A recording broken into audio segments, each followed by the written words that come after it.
Like I said, I love education, I love learning, but there's something wrong with our school system. Take our time to watch this and hear what these big guys say.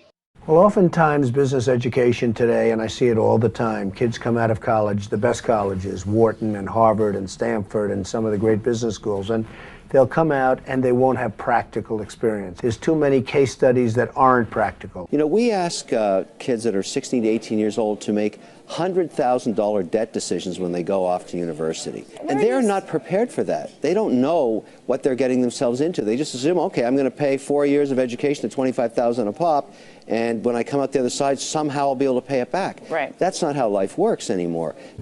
There's no need even to have a college degree at all, or even high school.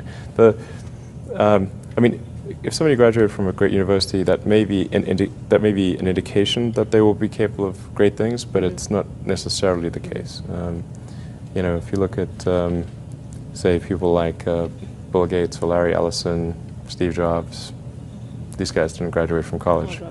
But if you had a chance to hire them, of course, that would be a good idea. Yeah, I think having the flexibility to explore a lot of different things, which you can do when you're in college, which is one of the amazing things about being in college, is you can work on all these hobbies and code a lot of stuff and try a lot of different things.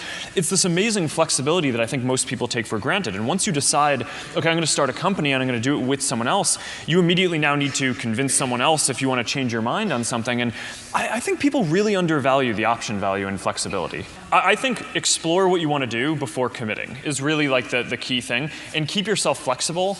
And no, I think that's. I agree. Yeah. I mean, it's actually kind of funny. You know, if you think of like what is education, like you're basically downloading data and algorithms into your brain, and it's actually amazingly bad in conventional education because like it shouldn't be like this huge chore.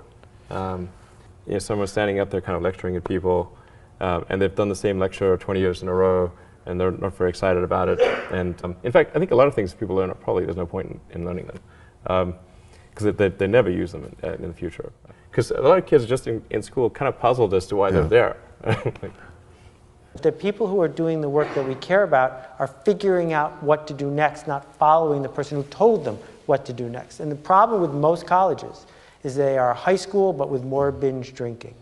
The entire purpose of a good university is to give you a foundation to fail, not a foundation to get an A.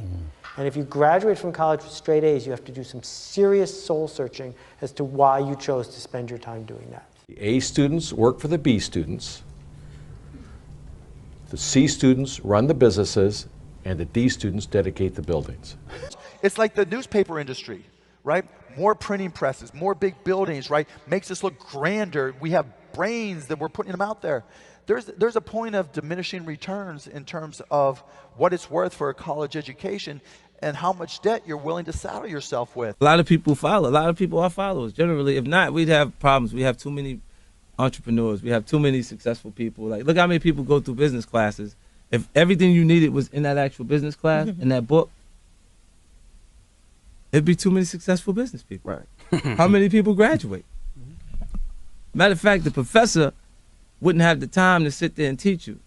That knows this book damn near verbatim, page by page. He knows it, right? Because he'd be an entrepreneur. Yeah, he's too busy. I'm doing way too much right now because I got the palm trees and we selling so much stuff that I'm doing that I ain't quite got time to teach no mother class right now because I'm winning. And so when you walk into a boardroom with a bunch of guys in suits who all went to college, you're fine.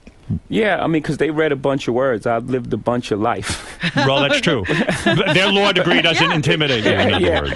It kind of evens us out, whether they know it or not. Where do you think you get that self-esteem from? Seriously. I mean, most guys... My mom, first and foremost, but then just living life, like, you know, being in real situations and happen to be a person of high integrity and honesty and, you know...